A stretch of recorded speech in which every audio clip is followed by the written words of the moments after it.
This is Cruise Radio. I cruise a lot, and I always sail with travel insurance. You should, too. Get a free quote today at tripinsurance.com. Here we go. Broadcasting from the tripinsurance.com studios in Jacksonville, Florida. This is Cruise Radio. Hey, how's it going? My name is Doug Parker. Thank you so much for checking out this episode of Cruise Radio. Very happy to have you here, my friend. A review of Princess Cruises' Star Princess today, but as always, staff writer Richard Sims on deck with cruise news. Hey, Richard. Hey, Doug. Kicking things off with a roundup from NCL. You know, that's a good idea because honestly, we've got a lot to cover here. So perhaps the biggest involves the company making, well, really big changes to their board of directors. You might recall that a few weeks ago, Elliott Investment Management, which owns about 10% stake in Norwegian's parent company, NCLH, which stands for Norwegian Cruise Line Holdings, they made a lot of noise regarding their dissatisfaction with the way the company was being run.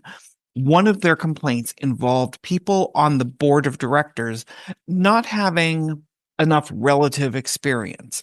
Well, after reaching an agreement with Elliott, NCLH has appointed 5 new members to the board. We could go through and name them and discuss what makes them qualified, but ain't nobody got time for that. Instead, I'll just read the part of the statement released by Norwegian that's relevant. And it basically says, quote, "Looking ahead, the board remains committed to enhancing shareholder value and overseeing improved execution by our new management team," close quote. And that directly addresses what Elliott was saying. They said the stock was undervalued because the company wasn't being run well. So it'll be really interesting to see, how this change in leadership impacts the company moving forward. This announcement certainly came at a great time, given that they just welcomed, NCL Luna this week? Yeah, exactly. Is this a coincidence? The timing of the christening of Luna and this announcement? Who knows? But this week saw their new flagship, the Norwegian Luna, being christened in Miami. What's interesting to note here is that the ceremony was relatively low key. And the reason that's worth noting is that when Elliott Investment Management was taking the company to task, one of the things they very specifically called out was the over-the-top festivities with which Norwegian Prima was rolled out. In that case, Norwegian hosted what they called the biggest event in Iceland's history, which included flying 2,600 people to Iceland. So, yeah, this was definitely not that. And we'll wrap our trifecta of NCL news up with a news story, something a little less dramatic now. Yeah, true. I mean, it's hard to top flying 2,600 people to a party where Katy Perry's going to perform. So instead, we're going to downsize a little bit and talk about a change Norwegian has made to their birthday package. For those who don't know, if someone is celebrating a birthday, they can go on Norwegian's website and order a special package. You can order it for yourself. You can order it for a friend. You can even order it if you're not sailing, but you know somebody who's sailing. You can order it. It comes with things like, a banner, and they decorate your room, that kind of thing. On one of my very first cruises, our mutual friend, the late Lynn Humphrey, actually arranged this for me. And it was kind of neat. You walk in the room and it looks like a birthday has exploded in your room. Up until now, that package included this 6-inch cake, but no longer. Now they're replacing the cake with a special frame and one free picture from the photo gallery. How you feel about that probably depends on how you feel about cake as a whole. I will admit I didn't particularly care for mine, and it was also way too much for one person. But if you were traveling with friends and family, it might be, nice. I'm guessing a whole lot of these cakes went to waste. And honestly, if you still want a cake, you can buy one, whether it's a full sheet or a half sheet. But it's going to set you back $150, $200. Oh, and Doug, at the risk of overloading everybody with Norwegian Cruise Line news, can I throw one more short story in here? Hot off the press. Let's talk about it. Shortly before sitting down to record news, I got confirmation from one of our Norwegian sources that starting immediately, Norwegian is no longer taking reservations for shows in the theater. Now, this is already being implemented fleet-wide, and on some ships, that was always the case. I don't ever remember in all of my sailings on Norwegian Gem ever having to make a reservation in the theater for their shows. But other ships, especially the newer ships with bigger shows, did have a reservation system in place. And it often meant that when you got on the ship, you would basically divide. One person would run and try and get a Vibe Beach Pass, which you can now buy in advance. One person would run and make sure they got their reservations for dinner set. And another person would go to the theater box office and make any reservations you need there. Now we are officially done with that, and we are going to be going to a first come, first serve basis. So, you want to see a show, get there early because you no longer will have reservations for them. And now I am officially done with Norwegian related news. All right, switching to Carnival Cruise Line, it seems that their brand ambassador, John Heald, had to spend some time addressing a few false rumors on April Fool's Day. Okay, I'm just going to start off by saying I absolutely hate April Fool's Day. Hate it. It's just annoying all the way around. And this story is a great example of why. So over the years, Carnival has rolled out some very funny April Fool's Day jokes, and they're usually pretty easy to spot. This year was no exception. If you noticed a day or two before April Fool's Day, several cruise directors from around the fleet and some influencers were suddenly all posting about a secret speakeasy located inside the funnel of the ship. You supposedly found the door, knocked 3 times, used the secret password, which was muster, and you would go inside and there'd be a private bar in there, and Fun Ship Freddy, who for years was the sort of mascot of Carnival but was retired ages ago, supposedly Fun Ship Freddy was behind the bar serving drinks. I mean, it was very clearly a practical joke. But there were 2 other April Fool's Day things making the rounds involving Carnival, and they caused a bit of an uproar. Neither, it's worth mentioning, were actually created by Carnival. Unlike the thing with the funnel, that was done by Carnival. It was done on their official sites, all of that. But these were not. The first was a letter, which at first glanced looked pretty official.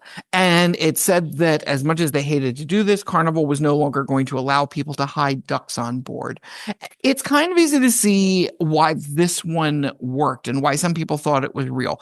For one thing, it talked about the plastic ducks having unintended environmental impacts and causing harm to ecosystems. And that sounds very reasonable. That is something that people sometimes mention as a concern. It also appeared to be signed by Christine Duffy. But if you looked at the bottom beneath the signature, it reads very clearly April Fool's. Now, again, this was not released by Carnival. This was released by someone else. The second prank, which made the rounds, claimed that in the wake of enormous backlash, Carnival was ditching plans to switch their loyalty program for a rewards-based one and instead go back to the original VIP program. Again, understandable how this might be taken seriously because there really has been a lot of backlash to this change, so much so that right after they released it, John Heald had to sort of do almost an apology tour and say, listen, we're still hammering out the details. We don't know exactly how this is going to work.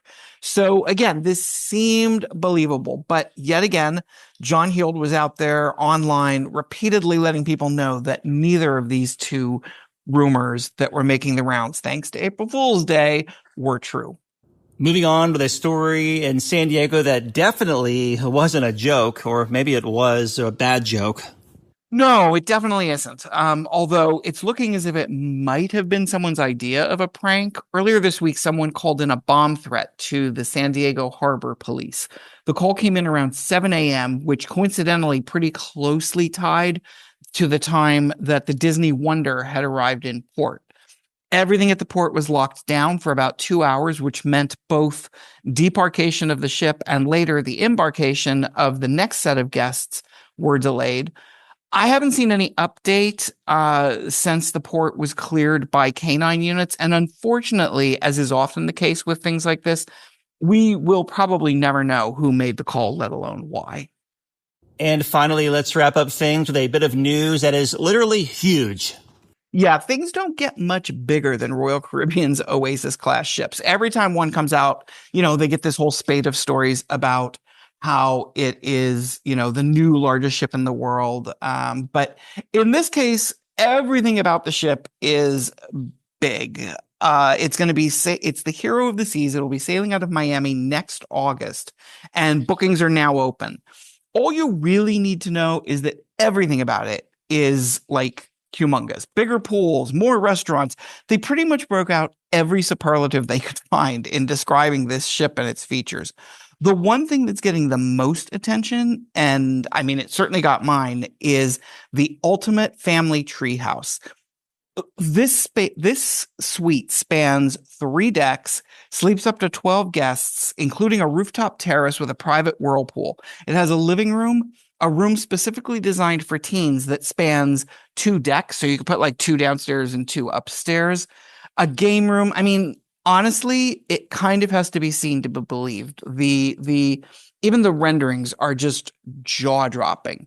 Of course, the price tag associated with the suite is equally jaw-dropping because Royal Caribbean Blog did a bunch of like fake bookings to sort of see what the price range was. And they're reporting that when you take into account dynamic pricing, which is what Royal Caribbean uses, and that basically just means things are more expensive or less expensive depending on the specific sailing and the time of year. Anyway, they were reporting that it runs anywhere from $90,000 a week to $200,000 a week during the holiday season. I'd be interested to see how many sailings it's actually rented on. I mean, obviously, it's already been booked for the inaugural sailing, and I'm sure around the holidays and stuff, you know, the rich got money, they're going to spend it on something like this. And if it's not rented, how much would you have to bid to upgrade? Can you imagine going on and being like, I'd like to bid $2,000 to upgrade to the ultimate family suite? All right, staff writer Richard Sims, as always, thanks, my friend. As always, glad to be here. Speaking of here, where are you in it? I sometimes feel like we're playing Where's Waldo or that Where in the World is Carmen San Diego. Where are you and when are you coming home? Okay, Dad. I just got off of the Holland America's Volendam. I took it from Singapore up to Halong Bay, then spent a couple of days in Hanoi hiking. Just landed here in Manila. I'm going to decompress for a couple of days, then fly back to LA on Monday.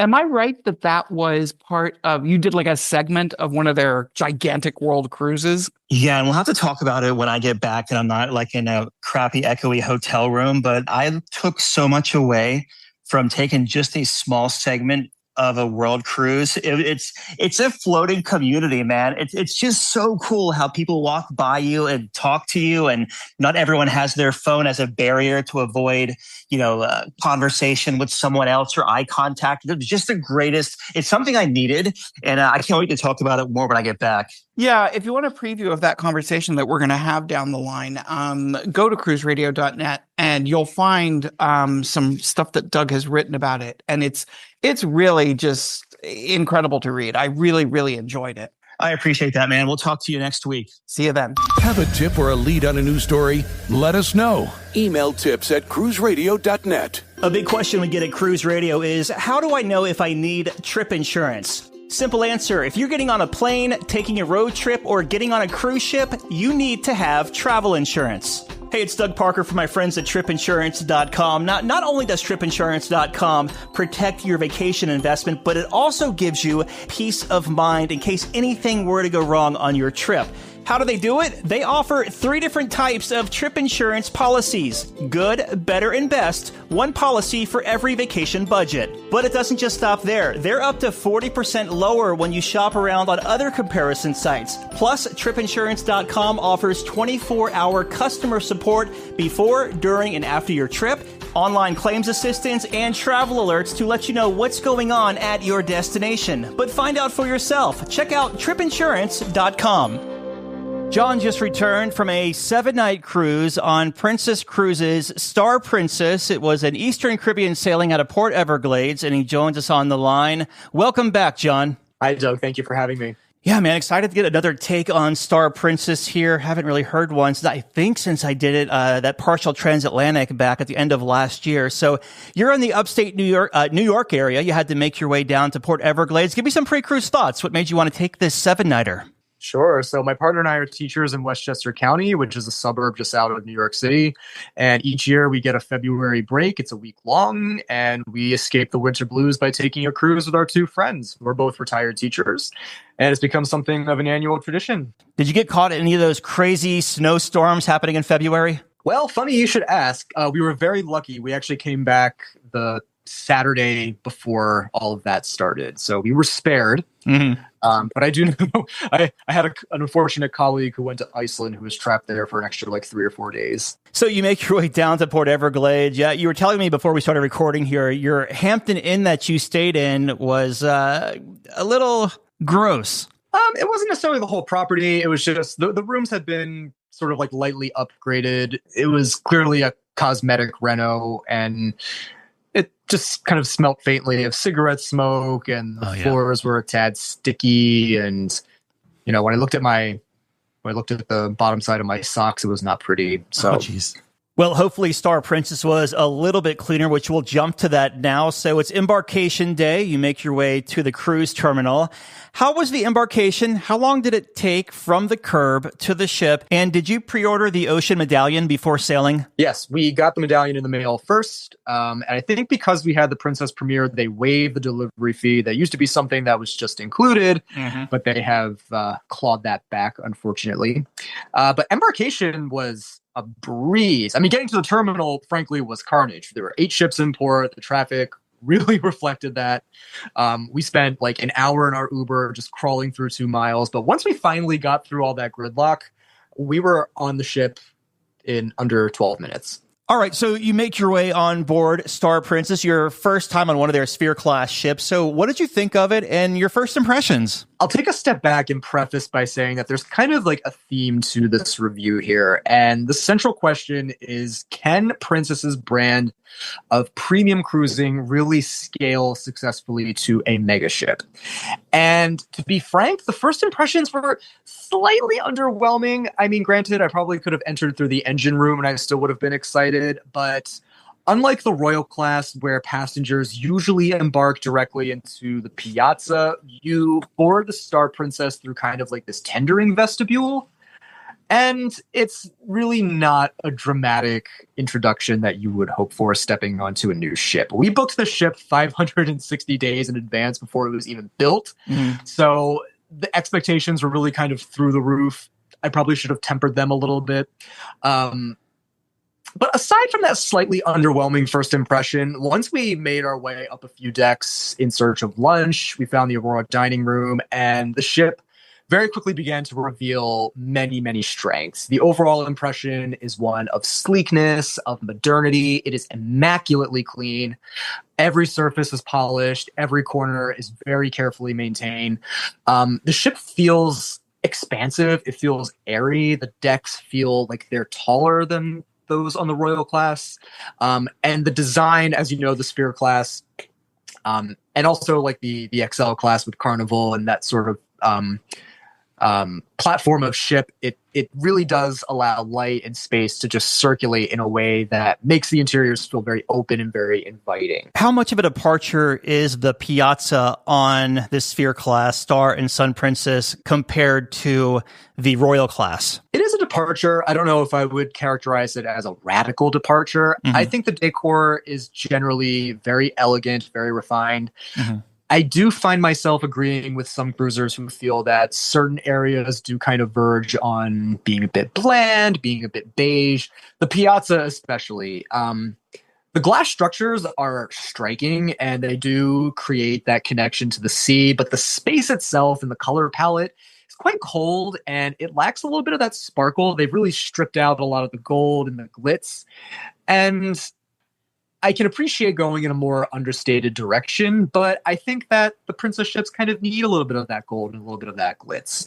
I think that the airport lounge comparison is slightly uncharitable, but is slightly accurate, just in some spaces, and most notably in that piazza. As a whole, though, the ship feels very modern, it's sophisticated, and it is very, very airy. That's a word that I'll probably come back to many times. It really does fit the backdrop of a warm weather voyage.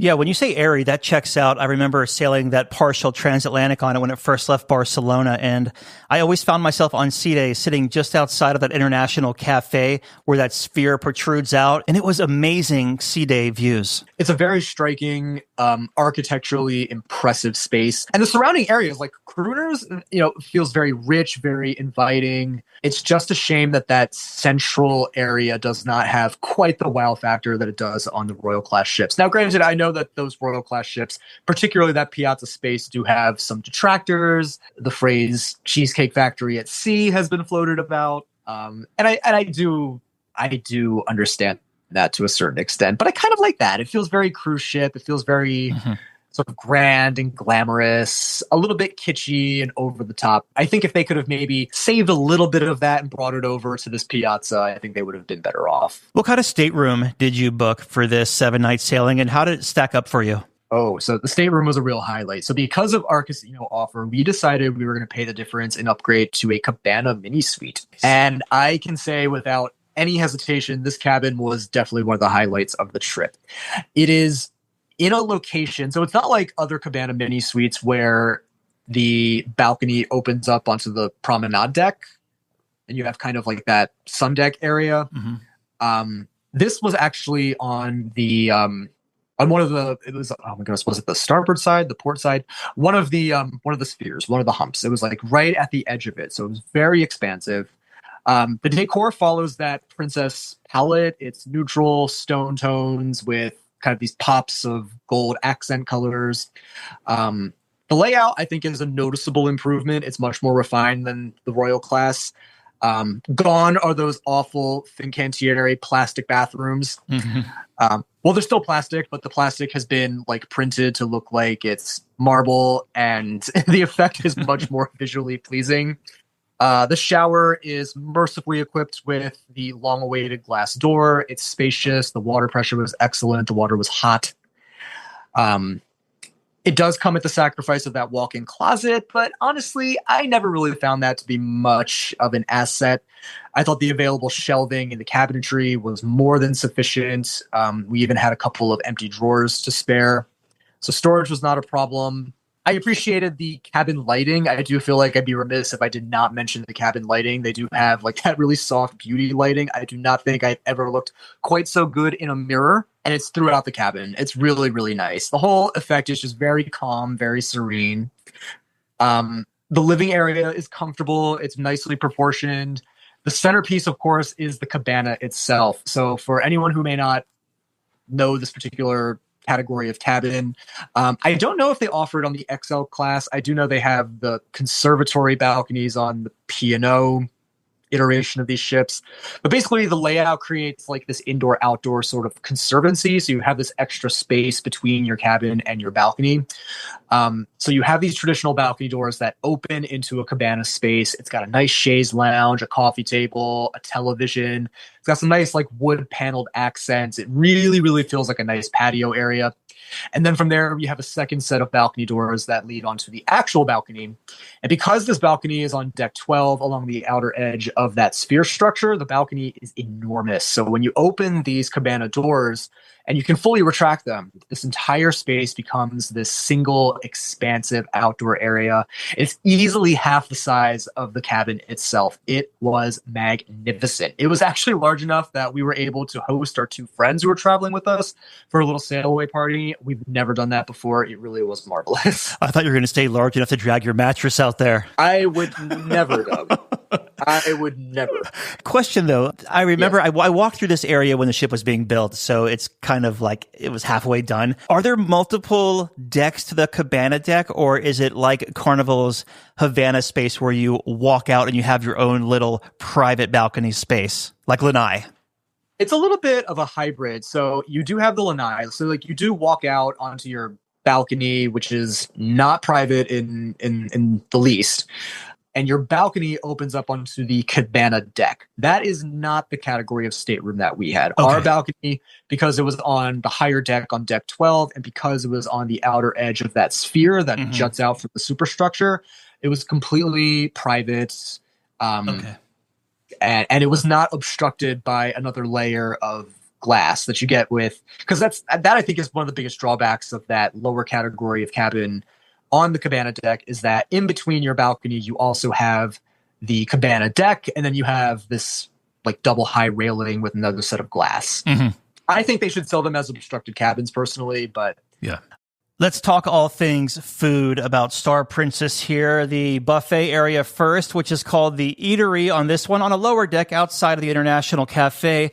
What did you think of it? So the Eatery is nicely decorated. I didn't find it to be the point of congestion that I think a lot of reviews have made it out to be. It is, I think, for the size of the ship and the passenger capacity, a little on the small side. I think it was really smart of them to make the Americana diner basically just like an adjunct of the buffet. Oh, yeah. Because it absorbs the overflow. Having been on the Norwegian Escape, which I thought was just the most chaotic, just the most packed to the gills buffet experience that I've had out of 10 cruises, this was really not bad. I don't recall ever having to wait for a seat. I did not have to meander and wander around. So that part of it I thought was nice. And because it's brand new and tastefully decorated, it was not a bad place to spend time either. Like, you could actually sit down with your traveling party or your friends and, you know, actually have a decent casual meal with them. It wasn't reminiscent of a school cafeteria or anything like that. And I thought the food was pretty good. Obviously, it's the newest ship in the inaugural season, so I think they're really kind of making sure they pull out all the stops. But the food I thought was consistently good. The variety was the equal of that I found on other premium ships, and consistently good. I thought the portions were, or I thought the availability of the food was never an issue, and yeah, I have no complaints about the quality of the buffet. That is one thing I did on this sailing, because I'm not really big on crowds, is I took the very aft elevator up to the buffet or down to the buffet and just kind of hung out with that Americana diner area. No one seemed to really know about that through the whole 7 nights I was on. It's the last space on that deck to really fill up around peak time. Let's talk about the main dining room. How does Princess do it? Because there are actually 3 decks of main dining rooms on the aft of the ship.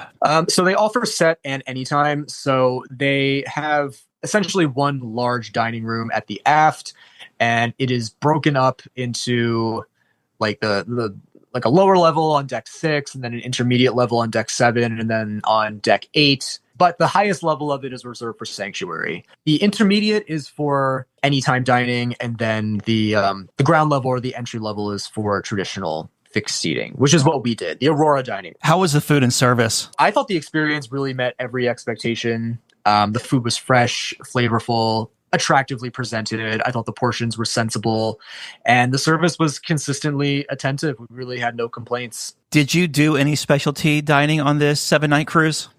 We did. So we upgraded to the Princess Premier package, which gave us unlimited specialty dining. We actually like to do the traditional dining in the main dining room. We really like to have that rapport with our waitstaff.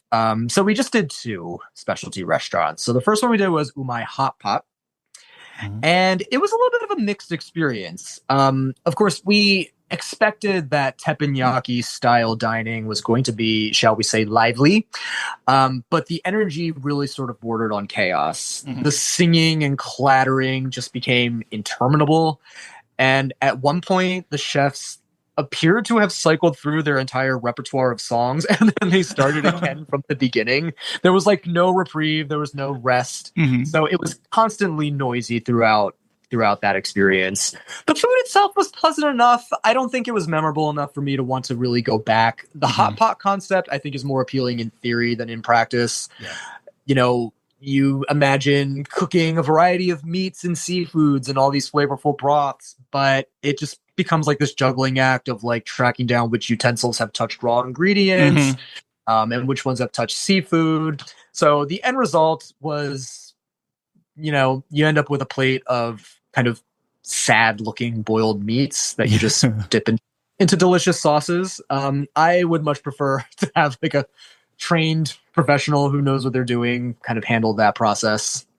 So, but the venue was beautiful. It's very kind of moody and atmospheric. If only we could have enjoyed it more in some peace and quiet. Yeah. Where else did you go? We did Butcher's Block by Dario. What'd you think? On the other hand, we thought that was superb. The steak was absolutely faultless, easily the best meal we had on board. My only minor complaint is that they've added this like performative element where a waiter gets on a microphone and addresses the dining room to discuss the cuts of beef that they're about to serve you.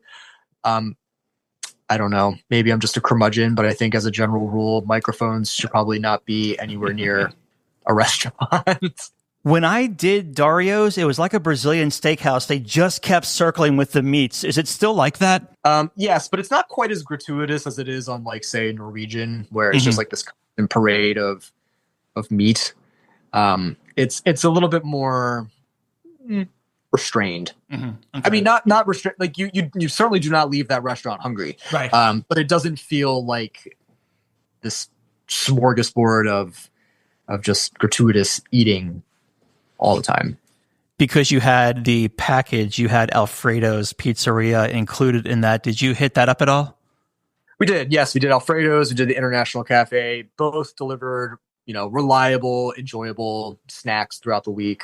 Very good. From your past reviews, I know you're pretty critical on entertainment, so I'm curious what you thought of that on Star Princess, and did you do Magic Castle? We did do Magic Castle, and I will get to that. Okay, so this is where I'm going to just have to be a little bit more of a mean-spirited snob about the entertainment, because if dining was a highlight, then entertainment, I thought, was definitely the weakest element. And this is not unique to the Star Princess. We thought this was also true on the Enchanted and on the Sky. And I hesitate to sound so unkind, but the performances in that main theater were the worst we have encountered on any cruise. And I just, I'm sorry. I think it's the truth. Why is that? So I'll break it up into two parts. So firstly, that theater itself has been much commented on, and it is as poorly designed as people say. It's just simply too small.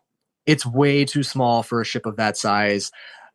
More problematic, I think, is actually the layout. So there are too few aisles, which makes seating and exiting extremely difficult and inefficient. So some rows will have exits at only one end, meaning that if a passenger needs to get up and use the restroom in the middle of the show, they have to climb over like 20 or 30 people just to exit. I think the theater, they would need to just rip it out entirely and just design it from bare steel. The performances themselves, I thought, were equally disappointing. So I'll give you an example. During the Meridian show, toward the end, the vocal backing track that they used to fill out the ensemble cut out, and all you heard were the singers singing live, their raw voices, and they weren't even harmonizing with each other. It was so stark and so revealing and just like utterly disappointing. And I'm all for forgiving a bad night on stage and a mishap. And those people are on stage and they're putting themselves out there and trying to entertain a persnickety Broadway person like myself. But it just was a moment of like, that was really unprofessional. My suspicion is that these shows fall flat because they are trying to be something that they are not. I think this is true. I've seen this on Cunard as well. They aim for this Broadway style of spectacle, yet they just do not have the resources to achieve that kind of standard. I think that they would be much better served by just taking a totally different approach, doing something closer to like a cabaret style review, which, can be cheeky and can be fun if they like kind of lean into the kitsch a little bit. They did this actually really successfully with the cruise director. The cruise director, Dan, actually comes out and does his own show, and he just comes out and kind of tells some stories and sings songs that are well suited to him, that he likes, that he's performed before. I think that if you got an ensemble cast of really talented singers with, engaging personalities and just made like a cabaret style review centered on them, I think that would be much more to their advantage. Do something more in the vein of like almost like a vaudeville kind of variety show. So the entertainment in the theater, I thought, was a real letdown. Of course, we saw every show because we had to. But yeah, it's just not a strength of Princess, unfortunately. When you see what other lines are doing with like Royal Caribbean and NCL, it's like you're at a fork in the road and you should make a choice. You're either going to sink the money into a into licensing a big brand name show, or just like scale it back and do something much more intimate and focus on quality over quantity, because the spectacle is just, it's not working. How about outside of the theater? So more broadly, I found myself consulting the Princess Patter a little less frequently on this cruise than on previous ones. My MO was primarily to relax.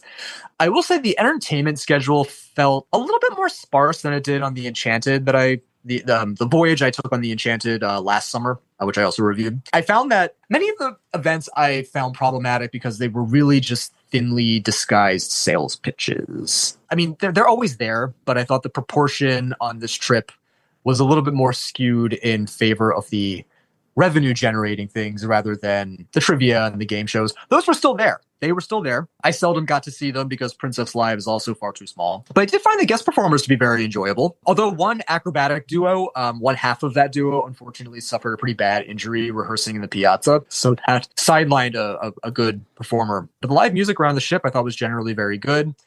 We saw another acrobatic duo in the Dome. It was very good. I spent most of my time just kind of lounging and hanging around the bars and enjoying the spa. What did you think about Spellbound by Magic Castle? So Magic Castle, I thought was actually worth every penny. And it's a shame that it does not seem to be doing as well as I know they want it to do. Actually, we had scheduled Magic Castle for one of our...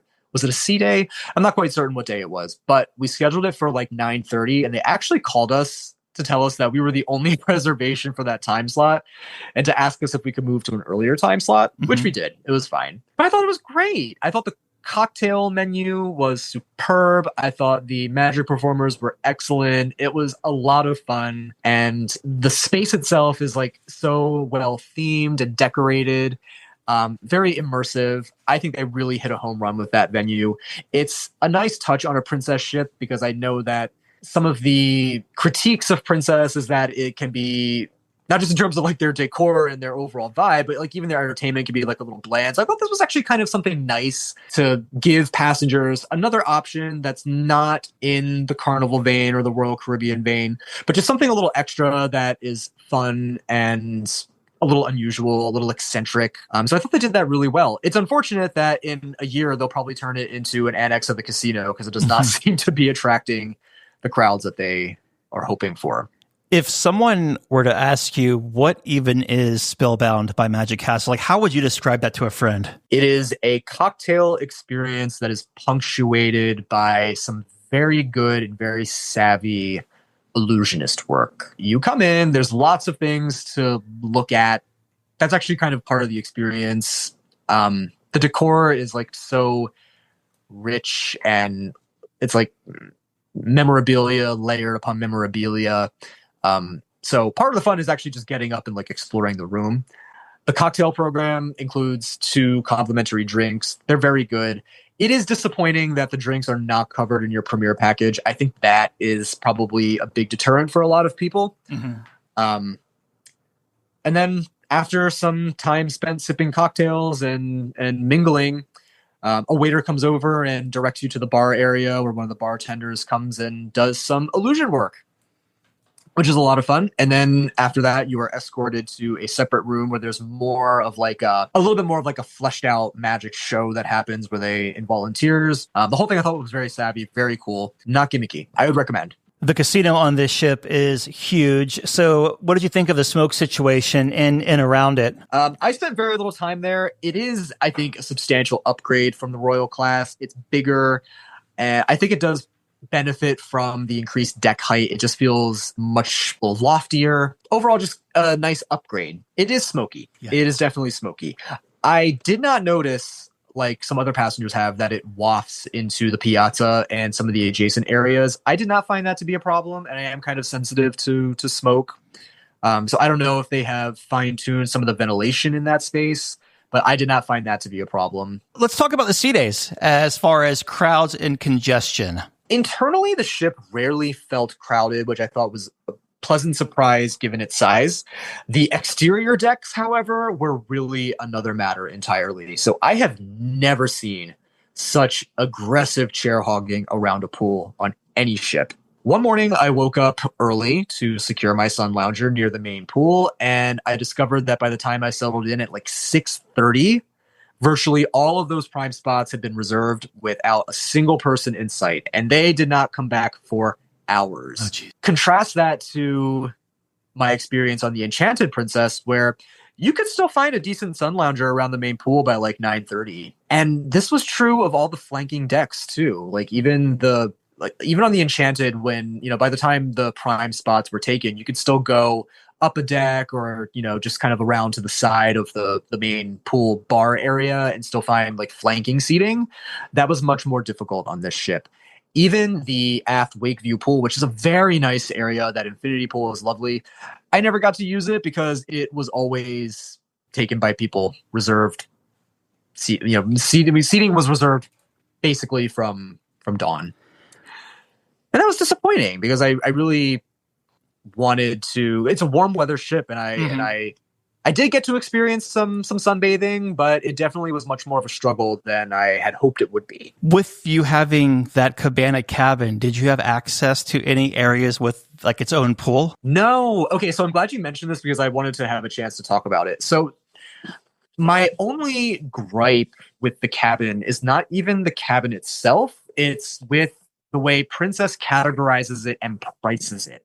Okay, so if you are in a cabana mini suite on the cabana deck, which I think is a worse cabin, the worst location is offset because you have access to that cabana deck. So you have the nice loungers, you have I don't know if it's a plunge pool or a jacuzzi tub, but it's nice. So you have that. You have a sectioned off private area just for you. And then of course you have the big suites that have access to the sanctuary, which one would think my cabana mini suite, because it is in such a prime location, because it's so large, because it has, all of the amenities and the accoutrement, you would think that it would also come with those sweet perks. Mm-hmm. However, it does not. There are lower levels of balcony cabins, however, that are privy to those private areas, that do have access to the sanctuary restaurant, that do have access to the sanctuary pool deck. I cannot claim to know the internal logic here. And maybe it just comes down to Princess maybe wanting to, provide a little bit more of like an achievable point of entry to the Sanctuary collection. But it does strike me as, I think, a little bit peculiar that there are, at least in my opinion, less desirable cabins on board that are granted access to more premium areas, while my cabin and the cabins like it, you would think would have access to these premium perks because they feel very premium, but alas, they do not. So I think the categorization and the pricing is a little needs some adjustment, in my opinion. Valid point there. So ports of call, you leave Port Everglades, you head to your first port in the Eastern Caribbean, which was what? And give us your highlight. So the first port was Princess Keys in the Bahamas. And it really is just a wonderful beach day. We rented a clamshell. We got some sun. Water, unfortunately, was a little too cold. We've been there before when the water was warm. It's a really nice experience. Drinks are plentiful. There's some food available. Drinks are included in your premier package. My only complaint is that they have these horrible, and I mentioned this in my Enchanted. I remember this. Yeah. Yes. These horrible, like, gas station quality restrooms that you would think would be a very, a relatively easy and inexpensive fix. And they just, I don't know, they look atrocious and they kind of spoil the experience. But otherwise, a great beach day in the sun. You make your way back to the ship. What was up next? So next was Grand Turk in the Turks and Caicos. Truthfully, there really is not very much to report about this port because other than a beautiful beach, there is almost nothing on this island. And it troubles me not at all to say this because the locals who live on the island will tell you there is not very much here. If you want, the thrills and the attractions, like go elsewhere. Go elsewhere in the Turks and Caicos. You're not going to find it here. But the beaches are very nice. So we did an excursion through Princess. It was like this escorted golf cart tour. Ended up taking us to this resort where we got to sit in a beach lounger and just enjoy some more sunshine and Caribbean views. You leave Grand Turk. What was your final port of call? So we went to Amber Cove, which is near Puerto Plata in the Dominican Republic. And we did Princess's Local Connections coffee making experience, whereby we got into a small van and we went up into the mountains of the Dominican Republic. Gorgeous views, worth the trip just for that. And we got to experience a little coffee making, from the planting of the coffee seed to the harvesting of the plant to the roasting to the actual brewing of the coffee itself.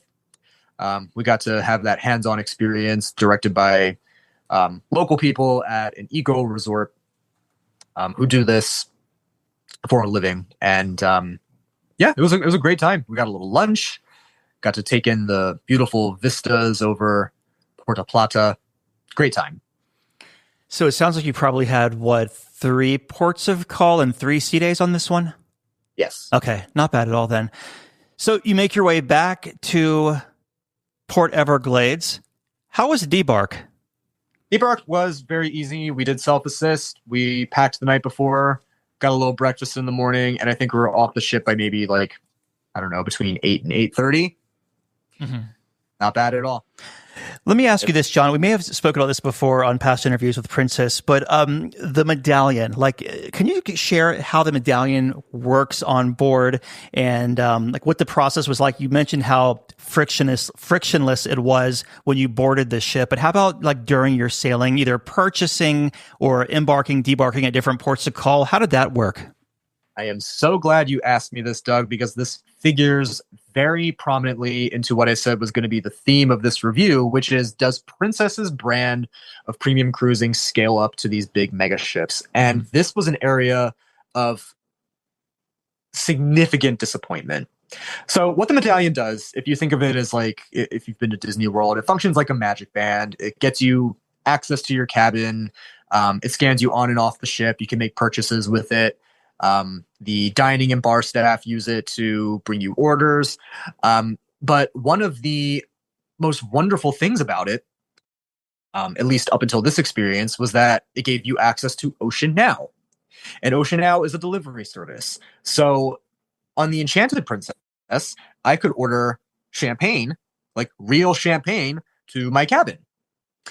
I could order another glass of champagne to my sun lounger on the pool deck.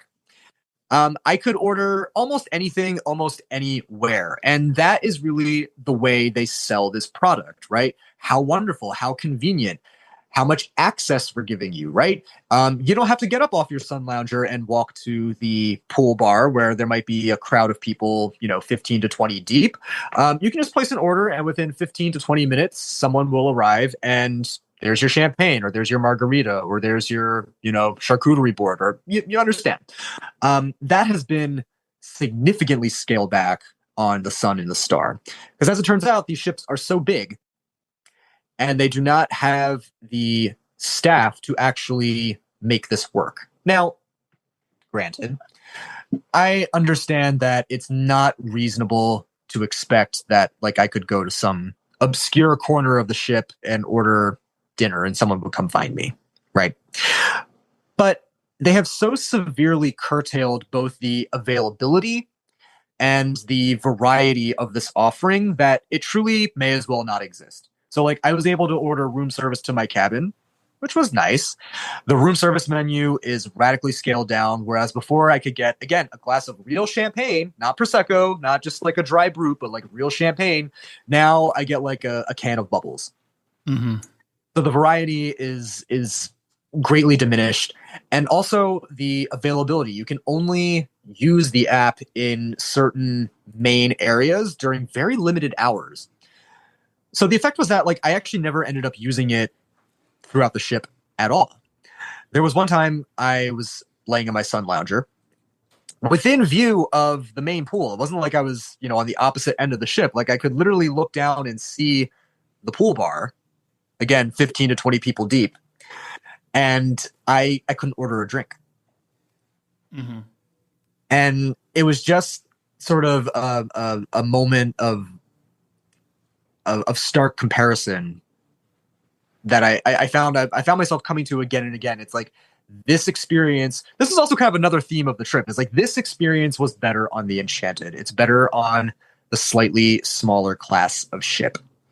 And I actually confirmed this in talking to the crew. The crew don't like this ship. They really are quite transparent in saying so. Many of them, once their contracts expire, they want out. They want to go back to the Royal class. They're having a really difficult time staffing these ships. They are so big and apparently cumbersome for the crew that they feel like they cannot deliver on the kind of service that they can deliver on the smaller ships, which is unfortunate. Yeah. Well, I will say, like with the medallion, I ordered a hamburger, fries, and probably like water or something to my stateroom, and it was flawless. Like within 20 minutes, had a hamburger still hot and all that. On the other hand, I think I was in Princess Live, and I ordered a latte in the morning. It came to me 45 minutes later, ice cold. Now, in fairness, like I could have taken my lazy butt over 100 feet away and ordered it myself. Yes, but I was playing trivia, and you still, like you said, if you're going to sell something, at least deliver on that sale. Yes, and Princess, if you're listening, like this used to be part of my positive word of mouth. Like whenever I would tell people like, hey, Princess is wonderful. Like this is what makes it premium. Like I don't have to interrupt my sun tanning, or I don't have to interrupt my conversation with my travel buddy to go, to the bar. Like I can just order something and I don't mind waiting a little while for it, even if it's 20 to 25 minutes. Like that to me is sort of worth the convenience. But the fact that it's a double whammy of reducing the inventory and the availability, right? You can't get as much and you can't get it in as many places at the same times that you could have. Mm-hmm. Well, yeah. I don't know if this is something, hopefully this is not something they're rolling out on the Royal class, because it works. Like I said, when I was on the Enchanted, it worked flawlessly. I think Princess could actually find itself in danger of sort of edging out of the premium category. It's like, okay, well, you've built these big mega ships. Mm-hmm. Carnival has mega ships. What is it that makes this experience premium and elevated as compared to just a mass market resort line, right? Yeah. Well, if the app is not available to streamline things and you don't have the crew to facilitate, prompt and seamless service, what are you touting? What are you advertising? Fair points. Any first-time tips to offer anyone sailing the Sphere class for the first time? It is still a wonderful ship. I had a great time. My traveling party had a great time. We thought the food was excellent. We thought the service was superb, attentive, maybe lacking a little bit of the finesse that we experienced on the Enchanted. That was also something that recurred over and over again. Every crew member I spoke to said the Enchanted, we love that ship. That seems to be everyone's favorite ship. But we are seriously considering booking the Star again for the same date next year on a Western Caribbean itinerary. While we would probably hurry back to the Royal class before we would return to the Sphere class, I do think it is a good option. People really seem to be enjoying themselves. And I think that if Princess is wise, they will take the feedback, and I think that they will make sensible adjustments to elevate the product and make sure that it bets in well on this bigger class of ship. Despite those drawbacks, I think that the core elements of a good cruise experience are still here, and I'd recommend the Star Princess. Looking back, what was the biggest highlight of this 7-night cruise for y'all? Just sitting in the Aurora dining room, laughing with my friends, eating good meals. That's what a cruise is about. I mean, that's what vacation is about. Absolutely. And granted, those are things that you can also do on land, but it's special on a ship. It's special on a ship. There's something electric and romantic about it that it just, it just replicated on land, I think. Well, in closing here, John, your final thoughts of Star Princess. Some kinks to be worked out, but I do think that they are solvable problems. And hopefully Princess is listening and will take the feedback. Been talking with John about his 7-night cruise on the Star Princess over to the Eastern Caribbean. John, thanks for sharing your vacation with us, bud. Always good talking to you. Thanks so much, Doug. Always good talking to you, too. All right, Dougie, let's see what we got for you, buddy. Cruise Radio is produced at the tripinsurance.com studios in Jacksonville, Florida. Get cruise news, ship reviews, and money-saving tips every Thursday on Cruise Radio. If you've enjoyed this episode, please subscribe to the show. If you want to help spread the word, give Cruise Radio a 5-star review. Find Cruise Radio where you listen to your favorite podcast or online at cruiseradio.net. I'm your announcer,